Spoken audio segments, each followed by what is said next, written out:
Today, I'm going to talk about until and by. Listen to my explanations because there will be a quiz at the end of the video.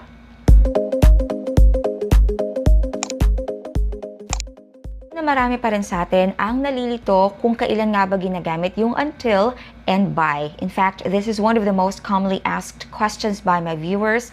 At ang isa sa mga questions nga pala nila ay ano yung pagkakaiba ng until, till, at saka till. Okay, so let's start with that.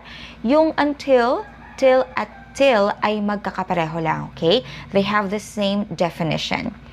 Ang pagkakaiba lang nila sa paggamit is that yung until ay ginagamit in formal situations. So yan yung formal form.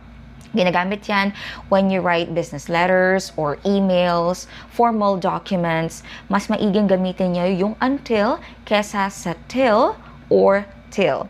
Yung till na may dalawang L at saka till na may apostrophe T-I-L ay ginagamit in casual situations. So, yan yung mga casual forms ng until. Kung kayo ay nakikipag-chat lang naman, no? It's just a casual conversation. You can simply use till or till. Ano nga bang ibig sabihin or kailan nga ba ginagamit yung until sa sentences? Until is used when you want to say that an action or an event will continue to happen up to a certain time and then stop. Remember yung keyword na continue, okay? So magpapatuloy yung isang bagay, yung isang event, isang situation or isang action hanggang sa specific or certain time. Tapos, pag sumapit na yung time na yon, then hihinto na yung action or yung situation or yung event. In Filipino, ang maaaring kahulugan ng until ay hanggang sa. For example, I'll stay here until you arrive. So, I'll stay here. Ibig sabihin, maghihintay lang ako dito. Okay, magpapatuloy yung paghihintay ko hanggang sa dumating ka. Siyempre, when you arrive, yung action na yon, yung paghihintay or yung pagstay sa isang lugar ay hihinto kasi nga dumating ka na. This action will continue up to a certain time. At yung time na yon ay yung dumating ka. Another example, I'll be in the office until 5 p.m. So, ibig sabihin, dito lang ako sa office, so, nasa office lang ako, magpapatuloy yon hanggang sa sumapit yung alas 5 ng hapon. So, pagsapit ng alas 5 ng hapon, then of course, uuwi na ako. Alis na ako sa office. So, I'll be in the office until 5 p.m.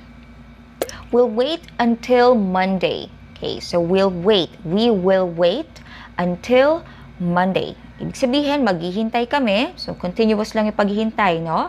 Tuloy-tuloy lang yung paghihintay hanggang sa sumapit yung Monday. Sumapit yung Lunes. Ibig sabihin, pag sumapit na yung Lunes, hindi na kami maghihintay.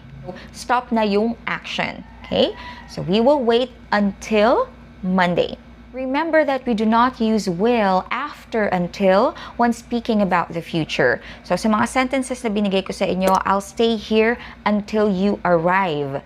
Mali kapag sinabi ninyong, I'll stay here until you will arrive. Okay? Kailangan, ang gagamitin nyo lang ay yung simple present form ng inyong verb, okay? Hindi nyo kailangan gamitin ng will kahit na ang pinag-uusapan ninyo ay yung future. Another example, I never knew what love was till I met you. Sa sentence na yan, yung unang part or dun sa unang part ng sentence, ginamit natin yung simple past tense, okay? Kapag ginamit ninyo yung simple past tense, then simple past tense din yung gagamitin ninyo after ng until. So, I never knew what love was till or until I met you. So, ibig sabihin, hindi ko alam kung anong ibig sabihin ng pagmamahal hanggang sa nakilala kita. At nung nakilala na kita, alam ko na kung anong ibig sabihin ng pagmamahal. Till I met you. Another thing that you have to remember about until is that it refers to time. And we do not use it to talk about distance, okay? Mali kapag sinabi natin, I will run until 1 kilometer. Hindi yan ginagamit sa distance, okay? Until tomorrow, until Monday, until 5 p.m. And we don't say until 5 kilometers, until 5 miles. So again, hindi ginagamit yung until sa distance. Babanggitin ko na rin sa video na ito yung maling paggamit ng until ng marami sa atin. Okay, a lot of us have been misusing until. For example, until now, I still don't know what happened to her. Ang ibig nilang sabihin, hanggang ngayon, hindi ko pa rin alam kung ano yung nangyari sa kanya.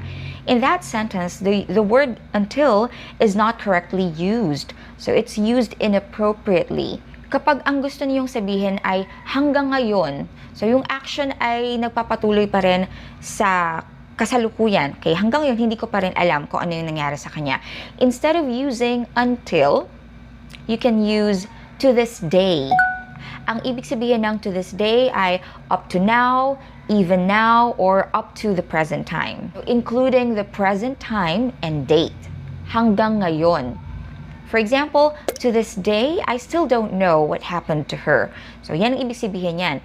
To this day, or hanggang ngayon, okay, hindi mo pa rin alam kung ano yung nangyari sa kanya. So, again, instead of using until in that sentence, you can use to this day.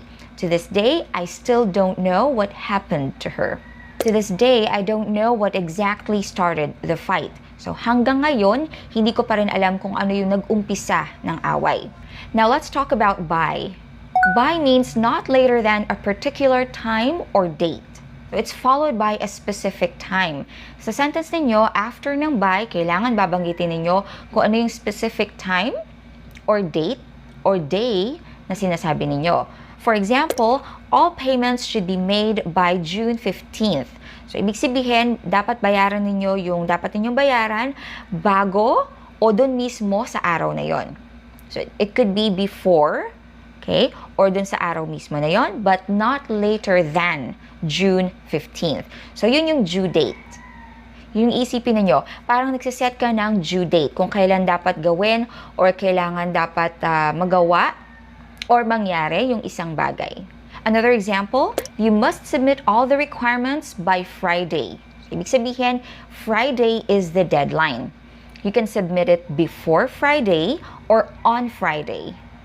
Pero, hindi na kailangan lalagpas ng Friday. So, again, ginagamit natin yung by to talk about an action or an event that should happen not later than a particular time or date.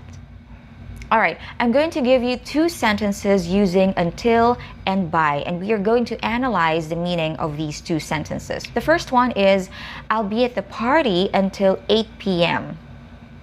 The second sentence is, I'll be at the party by 8 p.m. Doon sa unang sentence kung saan ginamit natin yung until, ang ibig sabihin niyan ay nasa party ka. So, nasa party ka, continuous lang yung pagiging nasa party mo, okay?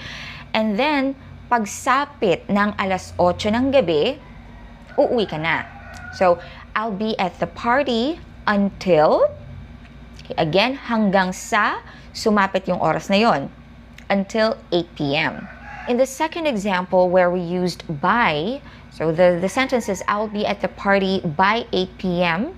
Ibig sabihin, darating ka sa party, wala ka pa sa party, actually, wala ka pa sa party, pero darating ka sa party bago ang alas 8 ng gabi, pwedeng alas 7, alas 6 pa lang, or 7:30, 7:45, o kaya naman mismong alas 8 ng gabi. But not later than 8 p.m. Now, let's start the quiz. Number 1. I didn't know she was the owner of the restaurant. She started introducing herself. Until or by?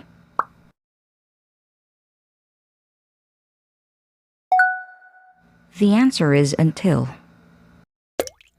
Number 2. They will continue to receive donations the end of March. Until or by? The answer is until. Number 3. I will not start cooking. You come home. Until or by?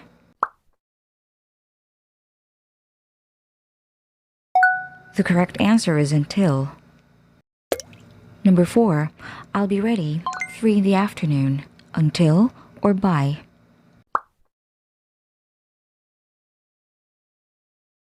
The answer is by. Number 5. I'll wait until you that you love me too. Realize or will realize.